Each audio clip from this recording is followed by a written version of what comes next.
gate with my toolbox in hand, watching my son-in-law Ryan block my path like I was some stranger. When he said those words, "This is a celebration for real homeowners, not hired help. Go home," while my own daughter stood silent behind him, something inside me crystallized into pure ice. I didn't argue. I didn't plead. I simply turned around, walked to my truck, and made a phone call to the city inspector's office. They were very interested to hear about those unpermitted additions Ryan had been bragging about all evening. But let me take you back to that same afternoon, when I first pulled into Danielle's driveway with my tools rattling in the bed of my pickup. The Colorado sun was painting everything golden, and I could smell barbecue smoke drifting from the backyard. This was supposed to be their housewarming party, a celebration of 8 years of sweat, sacrifice, and every spare dollar I'd poured into making their dream home a reality. "Dad!" Danielle came running around the side of the house, her sundress fluttering, looking just like she had when she was 7 and I'd come home from job sites covered in concrete dust. She threw her arms around me despite my work clothes. "You made it! Ryan's been telling everyone about the incredible work you've been doing on the addition." I set down my toolbox and hugged her back, breathing in that familiar scent of her shampoo. "Wouldn't miss it, sweetheart. Thought I'd touch up that trim work on the new deck before your guests see it." "Dad, you don't need to work today. This is your party too." She took my arm, leading me toward the sound of laughter and clinking glasses. "Everyone's been asking to meet the master craftsman who transformed this place." The backyard was full of their friends, young couples with matching lawn chairs and craft beer, all admiring the pergola I'd built by hand, the stone fire pit I'd mortared on weekends, the raised garden beds where Danielle planned to grow tomatoes just like her mother used to. Ryan was holding court near the grill, gesturing toward the house with obvious pride. The kitchen renovation alone would have cost us 40 grand with a contractor, he was saying to a group of neighbors. But having a construction foreman for a father-in-law? Priceless. I felt that familiar warmth in my chest, the satisfaction of work well done and family well served. This was what 62 years had taught me, that a man's legacy wasn't in bank accounts or trophies, but in the homes he built and the people he lifted up. "Samuel!" Mrs. Henderson from next door waved me over. "Ryan's been showing us photos of the master bathroom. Absolutely stunning work." "Just following the plan," I said, accepting a beer from Danielle. "Though I did suggest those heated floors. Winters get cold here in Denver." "And the basement workshop?" asked Jim, another neighbor. "Ryan says you installed industrial-grade ventilation." "Safety first," I nodded. "Can't have Danielle breathing in sawdust if she ever takes up woodworking like her mom did." The afternoon felt perfect. Golden. Complete. I was watching Danielle show off the herb garden we'd planted together when I noticed Ryan walking toward the gate where more guests were arriving. That's when I decided to grab my toolbox from the truck. There was that one loose board on the deck railing, just a quick fix, maybe 10 minutes with a drill. I wanted everything perfect for Danielle's big day. I was halfway to the gate when Ryan stepped in front of me. His face suddenly changed. Gone was the proud son-in-law who'd been bragging about my work. His eyes were cold, distant, like I was something unpleasant he'd found on his shoe. "Where are you going with that?" He nodded toward my toolbox. "Just going to tighten up that loose rail before someone leans on it wrong." I kept my voice level, friendly. "Won't take but a minute." Ryan glanced back at his friends, then stepped closer, lowering his voice. "Look, Sam, I think there's been a misunderstanding. This is a celebration for real homeowners, not hired help. Why don't you head home?" The words hit me like a sledgehammer to the solar plexus. My hands went numb around the toolbox handle. The sounds of the party, laughter, music, clinking bottles, suddenly felt like they were coming from underwater. "Hired help," I repeated, my voice barely above a whisper. "Come on, you know what I mean. The work's done. The party's for our friends, our peers. People who actually own homes. Not." He gestured vaguely at my work clothes, my calloused hands, my beat-up toolbox. "You understand." I looked past him toward the deck where Danielle was chatting with her girlfriends, close enough to hear every word, close enough to step in, to say something, to defend the man who'd raised her alone after her mother died. She caught my eye for a split second, then quickly looked away, her cheeks flushing red. The silence stretched between us like a gulf. Ryan crossed his arms, waiting for me to leave. The other guests began to notice, conversations trailing off as they sensed the tension. I set the toolbox down carefully, my movements precise and controlled. "I understand perfectly," I said quietly. Then I turned and walked to my truck. My boots crunching on the gravel driveway I'd helped them repave just 3 months ago. I sat in my truck for a long moment, staring at that house through my windshield. Every line of it told the story of my sacrifice. The new roof, $8,200 of my own money when the hail damage exceeded their deductible. I remembered that day clearly, standing on their ladder in 40-degree weather. My fingers numb as I hammered shingles while Ryan watched TV inside, claiming his back hurt. The foundation work, 200 hours of my weekends when I could have been fishing or watching football. I'd crawled under that house in mud and spider webs, jackhammering out the old concrete by hand because they couldn't afford a crew. My knees still ached on rainy days from all those hours spent crouched in that cramped crawl space. The electrical upgrade, my connections in the trades, saving them $15,000 in labor costs. I called in personal favors with Danny Rodriguez, who'd worked with me on commercial sites for 15 years. "For your family, Sam," Danny had said, "I'll do it at cost." And when the inspection revealed more problems than expected, Danny had eaten the extra hours without charging them a dime. I thought about Maria, my wife, who'd died 4 years earlier from cancer. On her deathbed, she'd made me promise to take care of Danielle, to help her build the life we'd never been able to give her growing up. "She's all we have left of us," Maria had whispered, her hand cold in mine. "Make sure she has everything we couldn't provide." Maria had been a seamstress, working nights at the alterations shop downtown while I worked construction. We'd lived paycheck to paycheck, never able to buy Danielle the things her friends had. The brand-name clothes, the summer camps, the college fund we'd always meant to start. When the cancer came, even with insurance, the medical bills had wiped out what little savings we'd managed to accumulate. "Promise me," Maria had said during one of her final lucid moments, "promise me Danielle won't struggle like we did."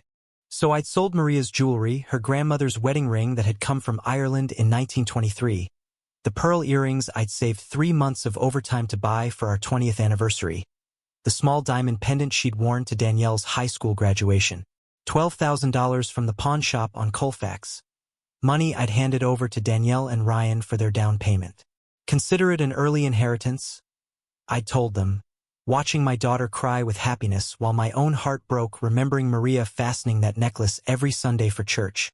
When Ryan lost his job at the marketing firm, laid off during budget cuts, through no fault of his own, I'd liquidated my retirement savings to cover their property taxes.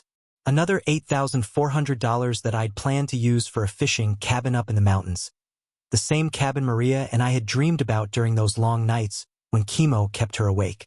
"Family first," I'd said, signing the check while my own mortgage payment loomed and I calculated how many extra years I'd need to work before I could retire. I'd driven my beat-up Ford across town every Saturday and Sunday for 8 years, rain or shine. During the blizzard of 2019, when the city was shut down and even the grocery stores were closed, I'd chained up my tires and driven through 2 feet of snow because Ryan had called in a panic about a burst pipe. I'd spent 14 hours in that freezing basement, up to my elbows in ice water, because they couldn't afford an emergency plumber's rates. I remembered the summer I'd torn out their entire kitchen. Just me and a sledgehammer, working in 95-degree heat because they wanted to save money on demolition. Ryan had gone to his parents' lake house that weekend, claiming he was allergic to dust. I'd worked alone, breathing through a bandana, hauling debris in 5-gallon buckets because they didn't want to pay for a dumpster. Every weekend for 8 years, I'd driven across town with my tools and my expertise, turning their money pit into something worth twice what they'd paid.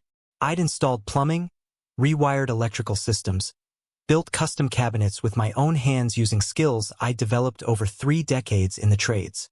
I'd worked in rain, in snow, in the punishing Colorado heat, because that's what fathers do for their children. The master bathroom alone had taken me 6 months of Sundays.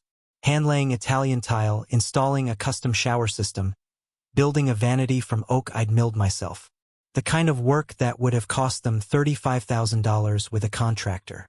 Ryan had friends over the day I finished, and I'd overheard him bragging, "Yeah, my father-in-law did this. Pretty nice having your own personal contractor, right?" Personal contractor. I should have paid attention to that phrase. The basement workshop had been Maria's idea originally. Danielle should learn to work with her hands, she'd said. Like her father. So I'd finished 600 square feet of basement space, installed professional-grade ventilation, built workbenches and storage systems. I'd even bought Danielle a starter set of hand tools for her birthday, hoping she'd want to learn. She'd thanked me politely and never touched them. The total was burned into my memory. $52,847 in direct financial contributions, not counting the thousands in labor costs I'd absorbed. Not counting the materials I'd bought wholesale and sold to them at cost, using my contractor's license to get prices they never could have accessed. Not counting the favors I'd called in from electricians, plumbers, and inspectors to keep their project on budget and on time. This was the same man who'd once told me I was like a father to him, when his own father had written him off for dropping out of college to pursue some artsy marketing nonsense. I'd sat with Ryan in my kitchen, talking him through his fears about disappointing people, about not being good enough for Danielle. A man's worth isn't measured by his diploma, I told him. It's measured by how he treats the people who depend on him. The same man who'd cried at my kitchen table when Danielle miscarried their first pregnancy, calling me the strongest person he knew. I'd held his shoulders while he sobbed, promising him that they'd have children when the time was right. That loss was part of life, but so was hope. The same house where I'd spent Christmas mornings watching them open presents I'd helped pay for, Easter dinners where Danielle would show off the garden we'd planted together, birthday parties where Ryan would introduce me to new friends as the guy who built this place, where I taught Ryan how to use a miter saw without losing fingers, how to read a level properly, how to hang drywall without leaving seams that would crack later. I'd even helped him with his resume when he was job hunting, using my connections in the construction industry to get him interviews at companies that built commercial office spaces. You understand quality work, I told potential employers. Ryan's got good instincts about what customers want. Hired help. I didn't cry. I didn't rage. Something deeper than anger had taken hold, a cold, calculating clarity I recognized from 30 years of construction work. When a foundation is compromised, you don't patch it. You tear it down and build it right. That night, I spread every receipt, every bank statement, every contract across my kitchen table. The paper trail painted a clear picture. Legally, I owned a significant stake in their property through my financial contributions. More importantly, I had documentation of every modification, every improvement, every single nail that had been driven into that house. At 7 a.m. Monday morning, I was sitting in attorney Janet Morrison's office with a folder full of evidence. Janet had handled Maria's estate, knew our family situation. "Samuel," she said after reviewing my documents, "you have several options here. Your financial contributions, combined with the work you performed, establish what's called a constructive trust. You could force a sale and claim your share." "What about the unpermitted work?" I asked. Janet raised an eyebrow. "What unpermitted work?" I pulled out my phone, showing her photos I'd taken for insurance purposes. Ryan added a bathroom in the basement last year. Did the work himself to save money. Never pulled permits, never had it inspected. Told the neighbors I did it. That's a code violation. The city could fine them, force them to tear it out. She leaned forward. "But more importantly for you, it absolves you of liability for substandard work. You have photos proving you weren't involved." Next stop was Harold Kim's accounting office. Harold had been doing my taxes for 15 years, knew every detail of my finances. "The way I see it," Harold said, punching numbers into his calculator, "with proper legal documentation, you could claim a 40% ownership stake in that property. Current market value is around $485,000. Your claim would be worth approximately $194,000. And if they can't pay, forced sale. They'd have to buy you out or sell the house and split the proceeds. Harold's expression was grim. Sam, they took advantage of your generosity. This isn't about money. It's about justice. By Wednesday, I had my plan. 3 phases, each more devastating than the last. Thursday morning, I drove to their house at 6 a.m., while Ryan was at work and Danielle was at her yoga class. I let myself in with the spare key. The same key I'd used for 8 years to work on their house while they were away. My tools filled 2 truckloads. The industrial table saw I'd left in their garage $2,800 worth of equipment. The pneumatic nailers, the shop vacuum, the laser level, the compound miter saw. Everything I'd brought over the years and never bothered to take home because I trusted them. Because they were family. I left everything else untouched. Took only what was legally mine. But without my tools, Ryan couldn't finish the trim work in the master bedroom, couldn't complete the deck railing, couldn't fix the loose kitchen cabinet he'd been promising to address for months. Ryan called that evening, his voice tight with forced casualness. "Hey Sam, did you maybe take some tools by mistake? Danielle can't find the nail gun." "No mistake," I said calmly. "They're my tools. I needed them back. But we're in the middle of projects. The bedroom trim isn't finished. You're a homeowner, Ryan. Real homeowners hire contractors for that kind of work." Silence. Then, "Look, about Sunday. Maybe I spoke too harshly. It's been stressful with the party and everything." "I understand completely," I said, and hung up. Friday, I made my second move. I called Mitchell and Associates, the law firm that handled business licenses in our county. "I need to file a mechanic's lien," I told Tom Mitchell. "I've got $52,847 in unpaid labor and materials on a residential property." "Sam, you know that's usually for professional contractors, not family situations. Check the documentation. Every payment was properly receipted as a loan to be repaid through equity sharing. They've refused to acknowledge my ownership stake, so I'm claiming what's legally mine." The lien was filed Monday morning. By law, Ryan and Danielle had 30 days to respond, either pay the claim in full or prove it was invalid. But more importantly, the lien prevented them from selling or refinancing without settling my claim first. Ryan's second call was less friendly. "What the hell is this lien, Sam? Our mortgage company is asking questions. It's a legal claim for money owed. You called me hired help, so I'm acting like a contractor. Contractors get paid. This is insane. You're family. Family doesn't call family hired help. Ryan, contractors do that kind of work. And contractors file liens when they don't get paid." Danielle's crying. "She doesn't understand why you're doing this." Then have Danielle call me herself. But she never did. The final phase came 2 weeks later, after Ryan had scrambled to borrow money from his parents, after he tried to negotiate through mutual friends, after he'd even shown up at my house demanding I stop this nonsense. That confrontation had been particularly ugly. Ryan had arrived at 9 p.m. on a Tuesday, pounding on my front door like a bill collector. When I opened it, he was disheveled, unshaven, wearing the same wrinkled shirt I'd seen him in 3 days earlier at the hardware store. "This has gone too far, Sam," he'd said, pushing past me into my living room without invitation. "You're destroying us over hurt feelings." Hurt feelings? I'd remained calm, but my hands had clenched into fists at my sides. "Is that what you think this is about?" "Look, I said some things I shouldn't have. I was stressed about the party, trying to impress my boss who was there. But this legal stuff? The liens and threats? This isn't who you are." He gestured around my modest living room, at the photos of Maria on the mantel, at the handmade furniture I'd crafted in my garage workshop during the long months after her death. "You're a good man, family man. You don't destroy people over a misunderstanding." "A misunderstanding," I'd repeated slowly. "That's what we're calling it. Come on, Sam. Deep down, you know I didn't mean it the way it sounded. I respect everything you've done for us. Hell, I brag about you all the time. You know that." I'd walked to my kitchen, poured myself a glass of water, and looked out the window at the small garden I'd planted in Maria's memory. When I turned back, Ryan was studying the collection of family photos on my kitchen table, pictures of Danielle's childhood, her high school graduation, her wedding day.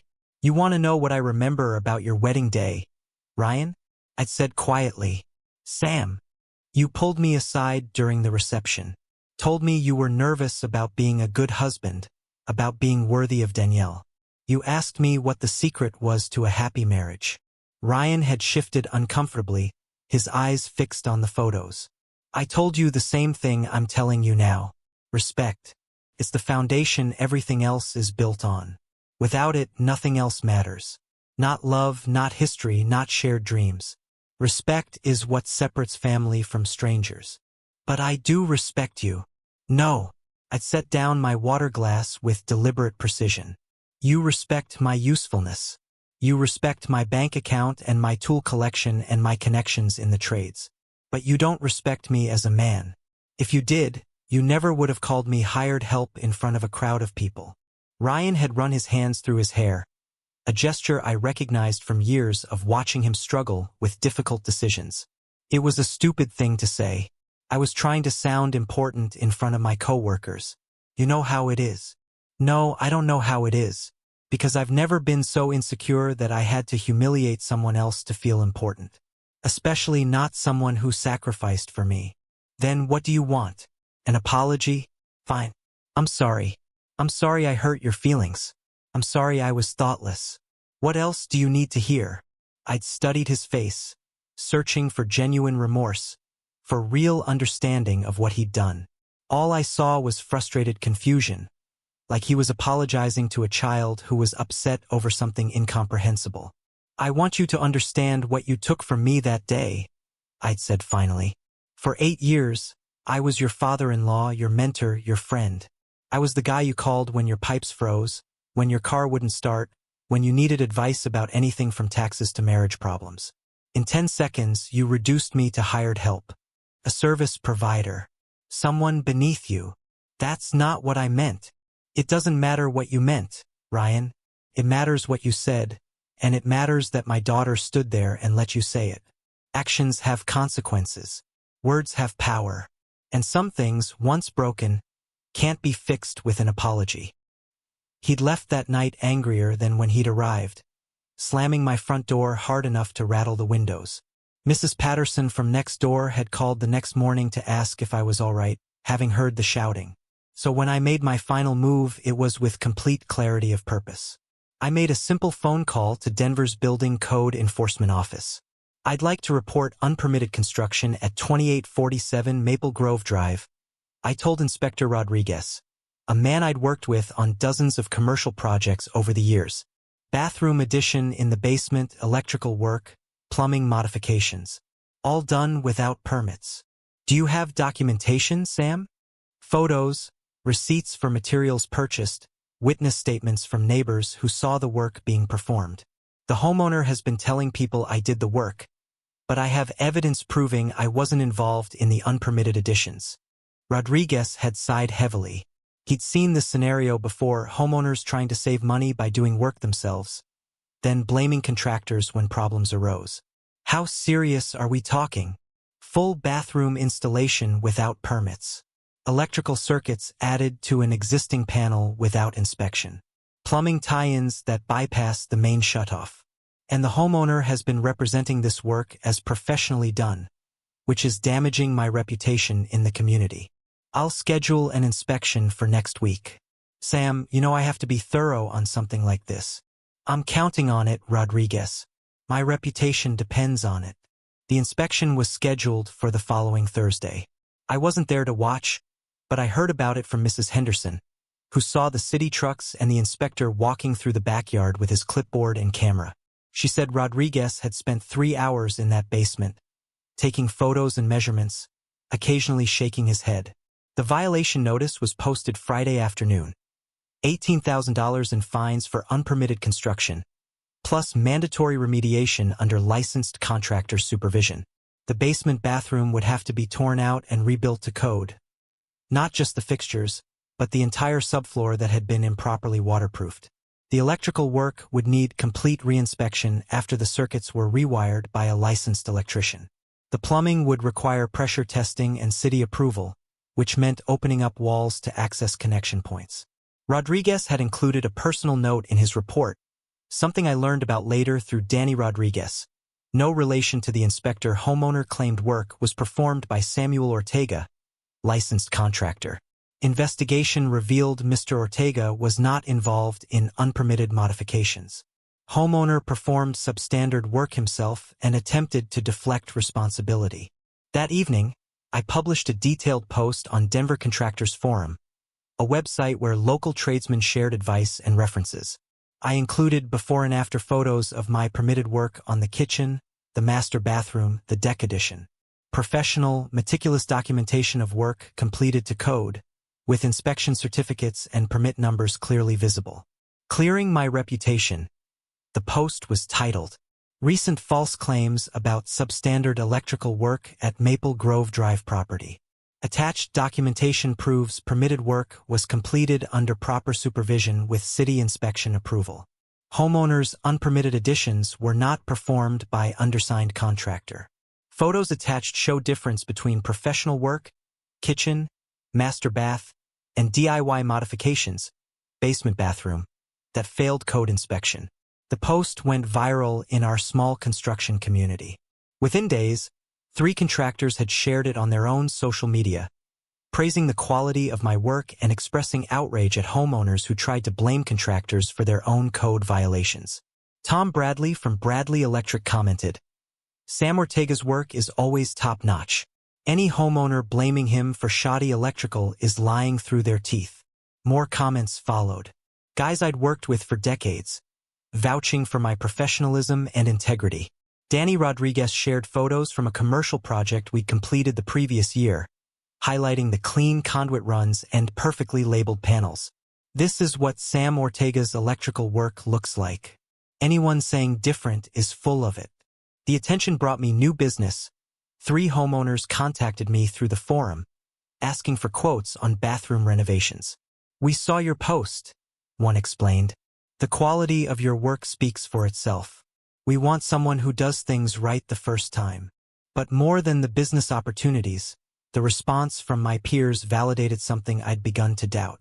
I was respected in my profession. My work spoke for itself.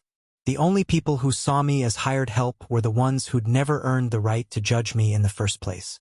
Ryan's final call came 3 months later, his voice broken, defeated. "Sam, we're losing the house. The bank won't refinance with the lien, and we can't afford the code violation fees.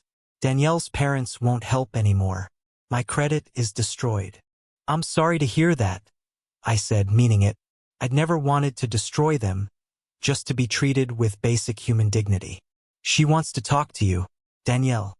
She's been trying to call for weeks, but you never answer." "I answer when people treat me with respect." "Damn it, Sam. We get it. Okay? We screwed up. But you're destroying your own daughter's life." "My daughter destroyed our relationship when she stood silent and watched her husband call me hired help. Actions have consequences, Ryan. Even family actions." He was quiet for a long moment. "What do you want? Name your price." "I want what I've always wanted. Respect. Recognition for what I've given. And an apology that comes from understanding, not desperation." "Fine. We'll apologize." "Too late for that," I said quietly. "Some bridges, once burned, can't be rebuilt." 6 months later, I was loading lumber into my truck at Home Depot when I saw her. Danielle, thinner than I remembered, pushing a cart full of cleaning supplies and generic groceries. She looked up and our eyes met across the parking lot. She walked over slowly, like she was approaching a wild animal that might bolt. "Dad." "Hello, Danielle. I've been calling. Your number goes straight to voicemail." I changed it. I kept loading lumber, not looking at her. "New Mexico has different area codes." "You moved." Her voice cracked. "Without telling me?" "I told you through my attorney. All communication goes through Janet Morrison now." She leaned against my truck, tears starting to fall. "Daddy, please. I know we hurt you. I know what Ryan said was terrible. But we lost everything. We're living in a studio apartment now. Ryan's working at a call center. I'm cleaning offices at night. I heard. I secured the lumber with bungee cords, still not meeting her eyes. Mrs. Henderson keeps me updated. Then you know Ryan's sick. He had a breakdown. Won't get out of bed some days. He keeps saying he destroyed our family over his stupid pride. Finally, I looked at her. She was still my little girl, still the 7-year-old who used to hand me tools and ask a million questions about why screws were better than nails. But she was also the woman who'd stood silent while her husband humiliated me. Danielle, when you were 16, do you remember what I told you about respect? She wiped her nose with the back of her hand. That it's not something you demand, it's something you earn. And that once you lose it, it's nearly impossible to get back. I closed the tailgate. I spent 8 years earning your husband's respect. He threw it away in 10 seconds. You threw it away by saying nothing. I was scared. I didn't know what to say. You say, "That's my father you're talking to." You say, "He built this house with his own hands." You say, "Get out of my sight before I throw you out myself." My voice stayed level, but each word carried the weight of months of pain. Instead, you said nothing, and that told me everything I needed to know. She was crying harder now, the kind of desperate sobs that come from losing something precious you'll never get back. "Dad, I'm sorry. I'm so sorry. I think about it every day. I dream about it. If I could go back. But you can't."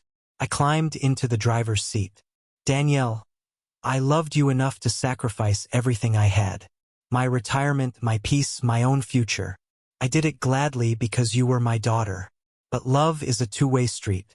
And that day, you chose your husband's embarrassment over your father's dignity. Please don't leave like this. Please give us another chance." I started the engine, then rolled down the window. Respect isn't built with my hammer, sweetheart. It's built with your choices. And you made yours. Today, I'm sitting on the porch of my small cabin in Taos, watching the sunset paint the mountains purple and gold. The rental property business has been good to me. 6 cabins now, all booked solid through the summer. Guests appreciate quality craftsmanship. Leave reviews praising the attention to detail, the custom woodwork, the way everything fits together perfectly. I've got a new family of sorts. Miguel, who runs the hardware store, calls me Jeef and asks my advice on complex builds. Sarah at the bank knows my coffee order and always asks about my latest project. Tom and Linda, the couple who own the neighboring property, invite me for dinner every Sunday. They're not blood family, but they treat me with the respect I spent 62 years earning. They value my experience, my skills, my contributions to their community. When Tom needed help with his deck last month, he insisted on paying me fair wage despite my protests. "A man's expertise has value," he said. "Friends don't take advantage of friends." Sometimes, on quiet evenings like this, I think about Danielle. I wonder if she understands yet that what happened wasn't about money or property or legal documents. It was about recognition, about being seen as a human being with dignity, not just a convenient source of free labor. I wonder if she realizes that every time she drives past a construction site, every time she sees a father teaching his son to use tools, every time she hears someone talk about family sacrifice, she'll remember the day she chose silence over loyalty. The hardest lesson I've learned at 62 is that love without respect is just enabling. That sometimes, the most loving thing you can do for someone is refuse to accept their abuse. That walking away isn't giving up. It's teaching people that your dignity has value. The sun has set now, and the first stars are appearing over the mountains. Tomorrow I'll start framing Mrs. Patterson's new deck, and she'll bring me coffee and ask about my plans for the weekend. She'll pay me what I'm worth and thank me for my work. It's a simple life, but it's built on a foundation that won't crumble. And for the first time in years, that's enough. If you liked this story, please like this video. Subscribe to the channel and share your impressions in the comments below. Sometimes the hardest stories to tell are the ones that matter most.